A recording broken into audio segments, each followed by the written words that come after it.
Eu quero compartilhar com você uma palavra da parte do Senhor. Um texto que eu já tive a oportunidade de pregar e que eu gostaria de estar trazendo uma palavra em cima desse texto tão conhecido, de uma das parábolas do Senhor Jesus. Parábolas que nos falam sobre a volta do Senhor. Palavras muito importantes, que foram ditas não em qualquer momento, mas num momento crucial, num momento em que todos estavam, eu poderia dizer, apreensivos. Por quê? Eram palavras ditas poucos antes da prisão, da morte e da ressurreição do Senhor Jesus Cristo. Eram como as últimas palavras antes de sua morte. E Jesus sabia que o seu tempo era chegado. Se nós soubéssemos a hora de nossa partida e estivéssemos cercados pelos nossos amados, que palavras falaríamos para eles? Pense por um minuto nisto. Você escolheria as melhores, as mais importantes palavras. Você falaria com eles coisas essenciais. O próprio Senhor Jesus, sabendo que a sua hora era chegada, no dia em que estabeleceu a ceia do Senhor, a Bíblia diz que Jesus disse que com quanto desejo, com quão grande vontade, como ele ansiava participar da ceia com eles naquele momento, daquela ceia, que era a última ceia, até que ele viria no seu reino. Ele diz, até que eu venha no meu reino.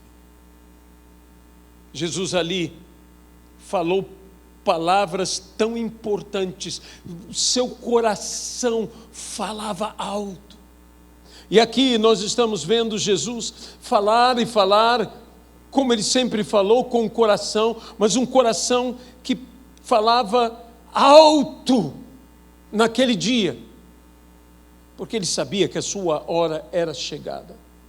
Por isso, essas parábolas que estão inseridas dentro do chamado sermão escatológico de Jesus Cristo, são parábolas sumamente importantes e que nós devemos estar voltando a elas, como aos demais ensinos das Escrituras, para podermos analisar, para podermos saber. E Deus me falou uma coisa sobre essa parábola, a parábola dos talentos. Mateus, capítulo 25, a partir do versículo de número 14. Amado e querido Deus, sustenta-nos aqui pelas misericórdias de Cristo, abençoa-nos e ajuda-nos. Que a Tua graça, que o Teu amor esteja conosco, que o Senhor fale conosco aqui hoje. Que o Senhor nos sustente, tanto os nossos corpos, quanto as nossas almas, e acima de tudo o nosso espírito. Nós nos colocamos em Tuas mãos, na dependência total do Teu Espírito. Te damos graças por termos acesso às Sagradas Escrituras. Te damos graças por esse dia que celebramos a palavra do Senhor, pois o Senhor nos deu a sua palavra, para que conhecêssemos ao Senhor, para que por meio de ouvir a Tua palavra tivéssemos fé. Abençoa-nos e que toda honra, toda glória e todo louvor sejam dados hoje e eternamente, unicamente ao Senhor. No nome de Jesus. Amém e amém. A Bíblia diz: pois será como um homem que, ausentando-se do país, chamou seus servos e lhes confiou seus bens. A um deu 5 talentos, a outro 2 e a outro 1, cada um segundo a sua própria capacidade. E então partiu. E o que recebera 5 talentos saiu imediatamente, frisando bem no imediatamente, a negociar com eles, e ganhou outros 5. Do mesmo modo, o que recebera 2, ganhou outros 2. Mas o que recebera 1, saindo, abriu uma cova e escondeu o dinheiro do seu senhor. Depois de muito tempo voltou o senhor daqueles servos e ajustou contas com eles. Deus sempre ajusta contas conosco. Não só no final de todos os tempos, mas vez e outra vez, o Senhor virá às nossas vidas para uma prestação de contas, e estejamos preparados.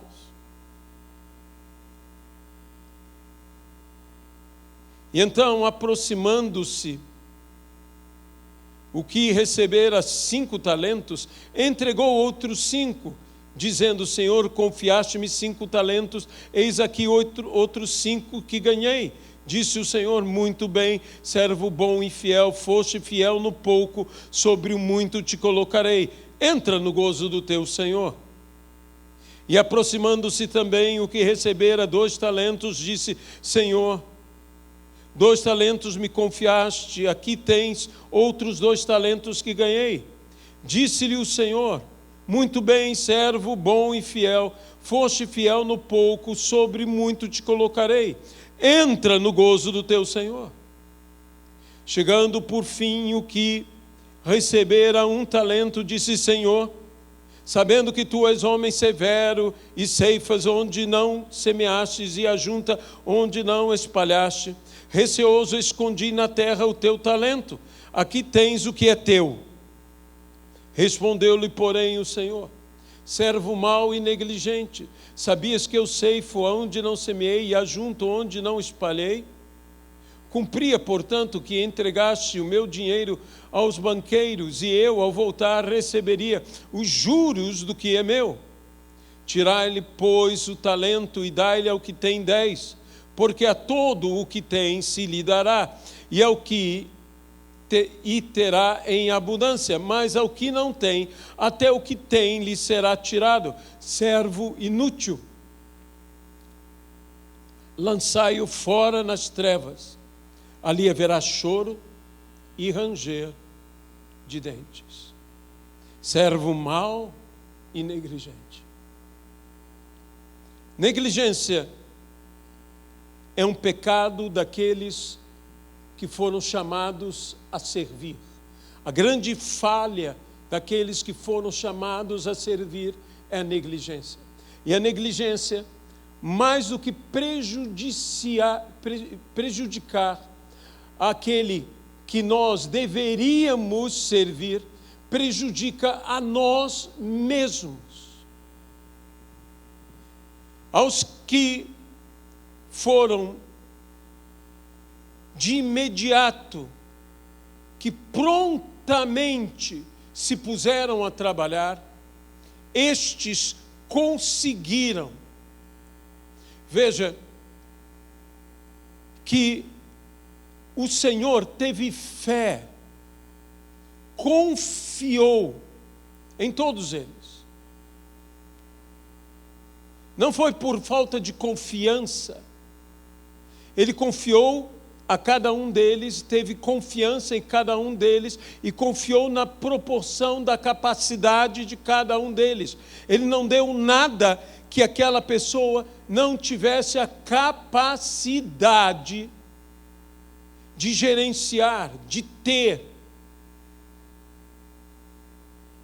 Quem não confiou no servo que recebeu 1 talento, não foi o Senhor, foi o próprio servo. Ele não teve confiança em si mesmo. E a falta de confiança nele próprio demandava de um entendimento, que eu direi equivocado, que os outros não tinham a respeito do seu Senhor. Os outros não afirmam isto, ele apenas afirma, e o Senhor lhe diz uma palavra que parece que, aos olhos de algum, que ele está concordando que de fato ele é assim. Mas não é isso que ele está dizendo. Se você pensava que eu era assim, você está sendo incoerente. Você deveria então ter se aplicado muito mais. Mostra que talento escondido não permanece com o mesmo valor. É talento que perde valor. Tudo que não é usado é desvalorizado. Tudo que não é aplicado é desvalorizado. Você deveria ter entregado aos banqueiros, assim eu teria os juros, assim o que eu te entreguei não perderia o valor, o que você está me entregando perdeu. Esconder meramente não era a solução. Ele perdeu o valor, porque não foi usado. Mas não foi apenas o talento que perdeu o valor. O servo perdeu o valor. E essa é a palavra que Deus colocou em meu coração, uma palavra muito simples, porque eu já dei mais de uma palavra hoje aqui no culto, e não quero me estender demais, porque ainda temos outras coisas a fazer hoje. Eu senti da parte do Senhor que não foi apenas o talento que perdeu o valor, o servo perdeu o valor, porque perdeu capacidade. Ele tinha capacidade de gerir aquele um, ele tinha capacidade de multiplicar aquele um, ele tinha capacidade de dobrar aquele um, mas no final ele se tornou totalmente incapaz. Por quê? Porque não se aplicou. Ele se tornou de um servo mau e negligente a um servo inútil. Ele perdeu a capacidade. Pois um servo, como tantos dizem, que não serve, simplesmente não serve. Então ele se tornou inútil. Ele perdeu a sua capacidade. Mas veja o que aconteceu com os demais servos. O que tinha 5, teve 10. O que tinha 2, teve 4. E se era a posse dos talentos, conforme a sua capacidade, o que tinha antes capacidade de 5, agora tem capacidade de 10. O que tinha capacidade de 2, agora tem capacidade de 4. Eles cresceram em capacidade. Eles se tornaram mais capazes. Eles não apenas dobraram o valor do que o Senhor lhes confiou, eles dobraram sua própria capacidade, seu próprio valor. Aleluia. Isso é o que Deus espera, é o que Deus deseja de mim e de você. Tudo que Deus nos confia, não nos confia apenas para que nós tenhamos a fim de que multipliquemos para voltar a Ele. Tudo é isto, nos é dado, para que multiplicando o que Ele nos confiou, multipliquemos nosso próprio valor. Que oportunidade magnífica perdeu aquele servo de 1 talento, de se tornar um servo de capacidade para gerir 2 talentos. E se ele se tornasse um servo para se gerir 2 talentos, logo esse se tornaria um servo para gerir 4 talentos. E veja, a capacidade do que dobrou em 10 se tornou tamanha que o seu Senhor lhe confiou mais uma. Assim ele não apenas pelo seu próprio esforço aumentou sua capacidade, mas também pela visão do seu Senhor, ele cresceu ainda mais em capacidade. Deus está esperando para nos valorizar dessa maneira. Sabe de uma coisa, eu quero nessa manhã aproveitar aqui e valorizar a você. Eu não sou um senhor, eu sou servo de todos aqui, mas eu quero dizer a vocês que vocês valem muito, que a fidelidade de vocês vale muito, que a amizade de vocês vale muito, que o fato de vocês estarem nessa igreja vale muito.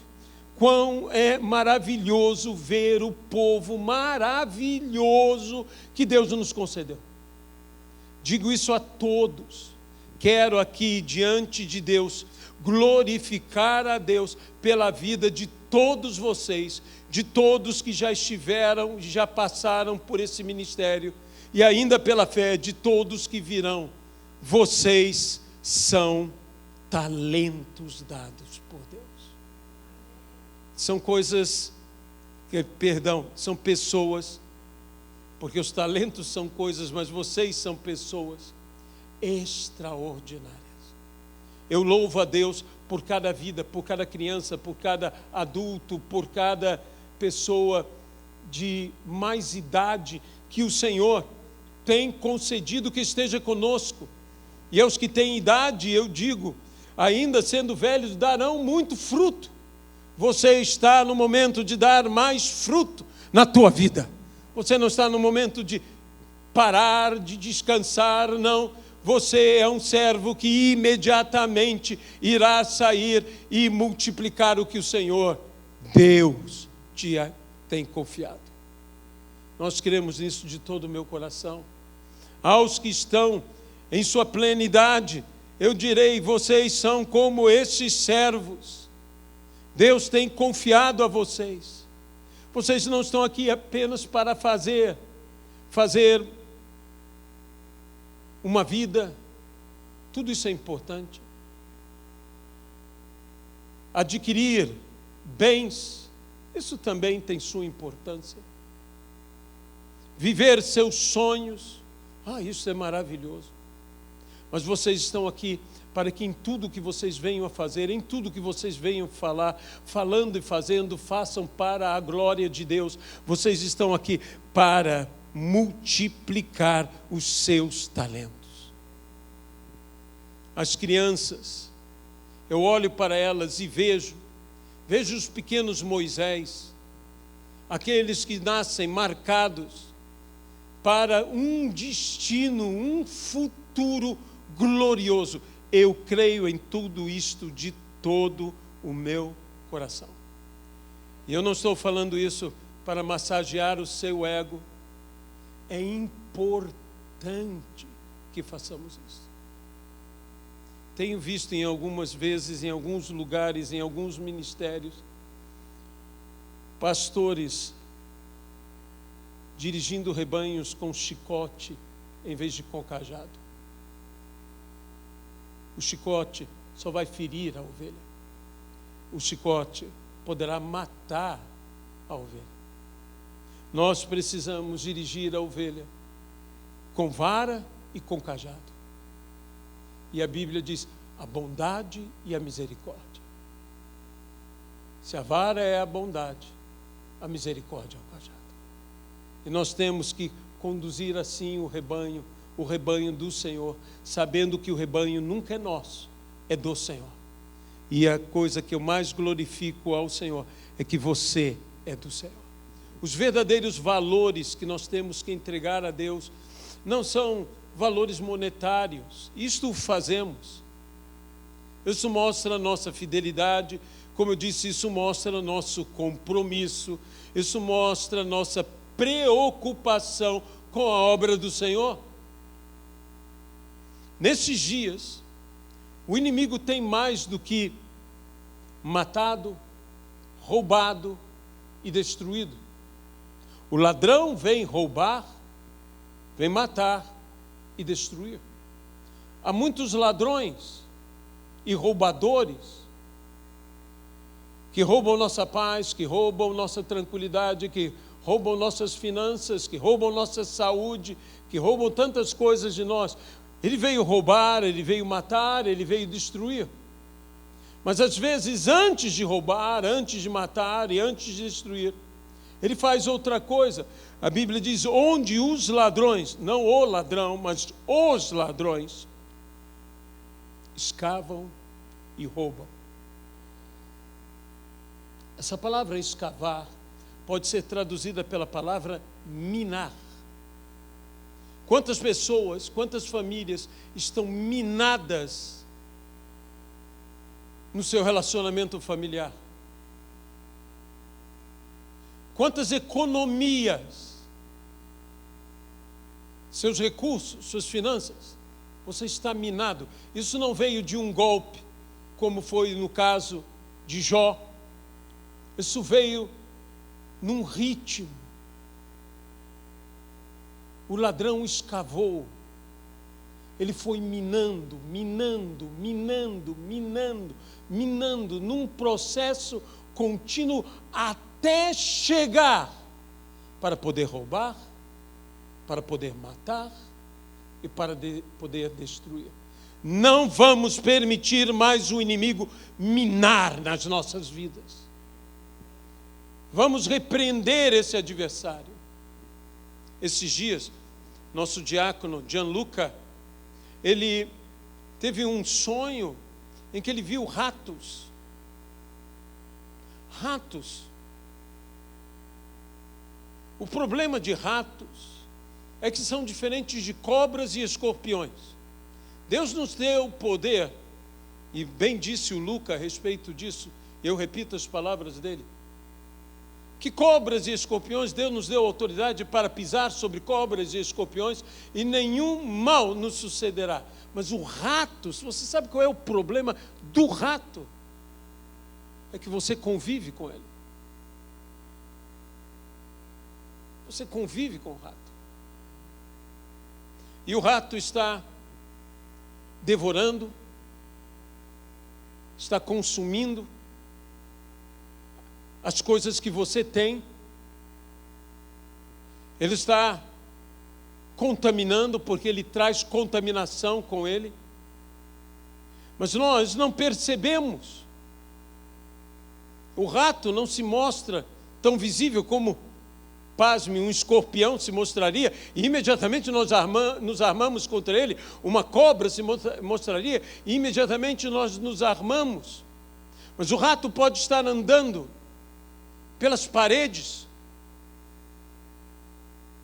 pode estar nos esgotos, pode estar nos telhados, e nós não nos apercebemos dessa presença que está aos poucos minando, e contaminando,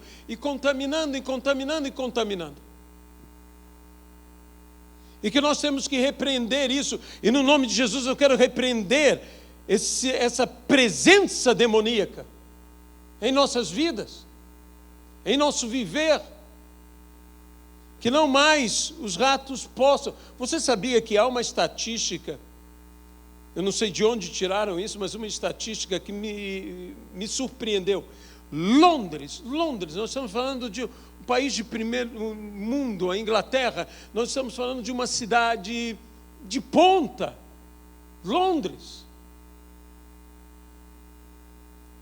Segundo o que eu li, Londres tem mais ratos que pessoas.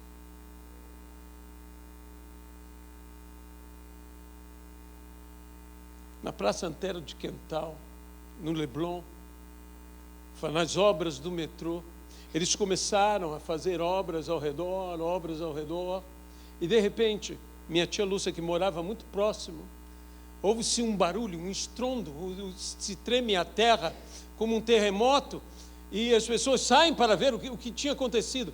A praça desceu, porque era um ninho de ratos. Toda a praça Antero de Quental. Foi caso de chamar exército com lança-chamas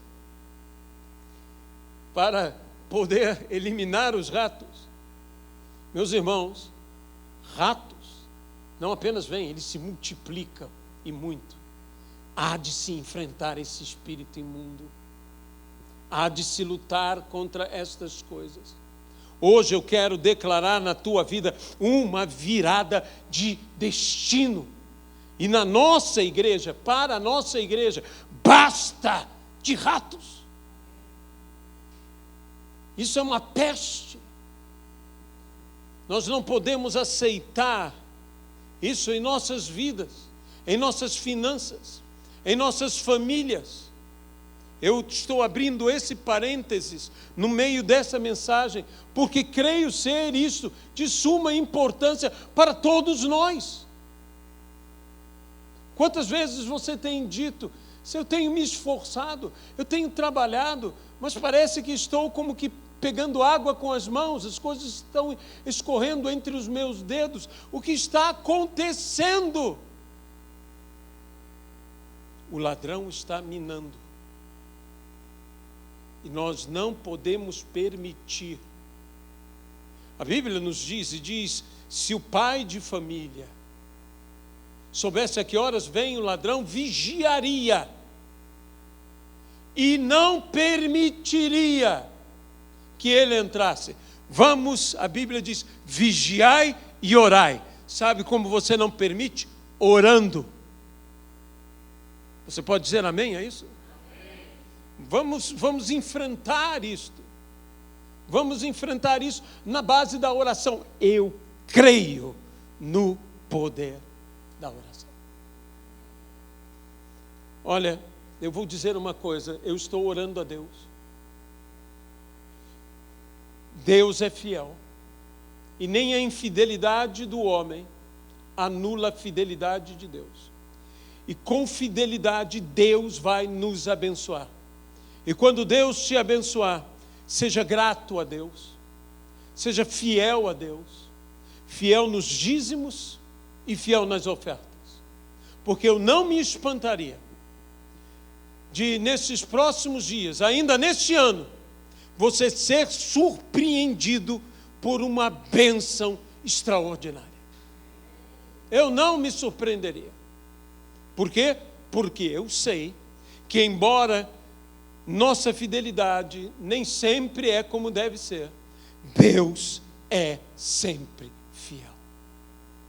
E Ele pode te surpreender.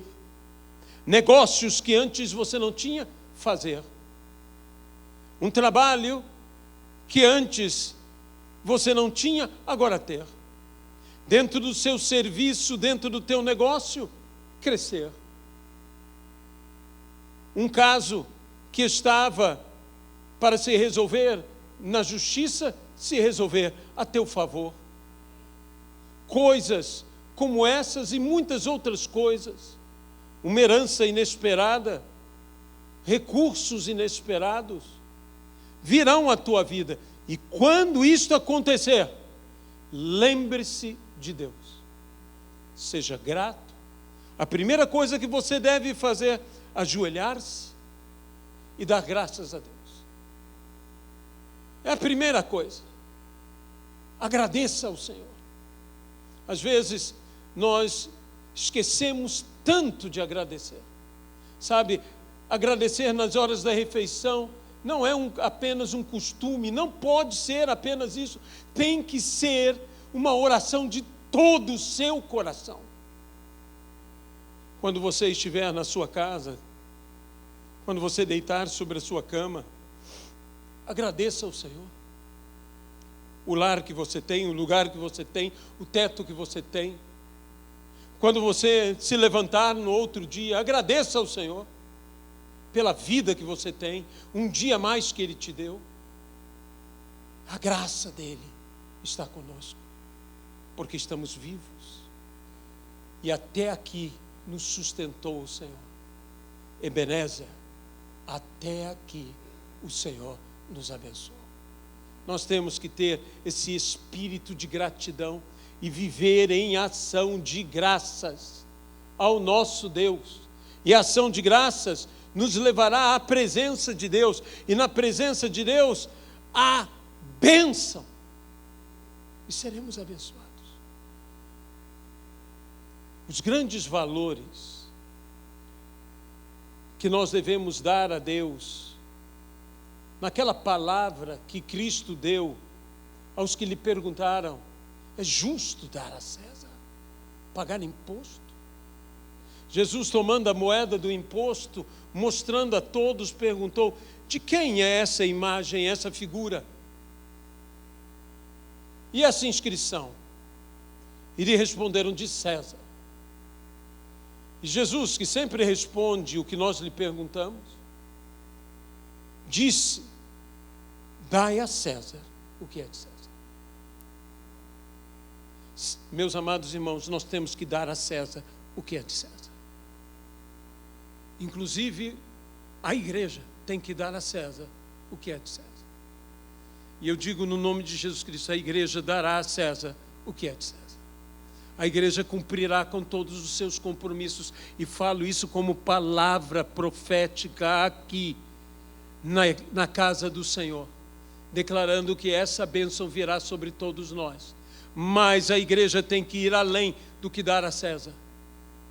Jesus disse, e não apenas disse o que eles lhe perguntaram, mas também disse o que eles deveriam ter perguntado a ele e não perguntaram: e dai a Deus o que é de Deus. E se o que é de César é o que tem a imagem e inscrição de César, o que é de Deus é o que tem a imagem e inscrição de Deus. Isso vai muito além de dízimos e de ofertas. O que tem a imagem de Deus? Vidas, homens. Porque o homem foi feito à imagem e semelhança de Deus. O que nós temos que dar a Deus são vidas. E o que nós daremos a Deus são vidas. Amém? Deus Todo-Poderoso, eu entrego esta palavra nesta manhã, no temor e no tremor do Senhor. E peço que o Senhor fale conosco, fale aos nossos entendimentos, fale aos nossos corações. Que toda honra, que toda glória, que todo louvor sejam dados hoje e eternamente, unicamente ao Senhor. No nome de Jesus Cristo.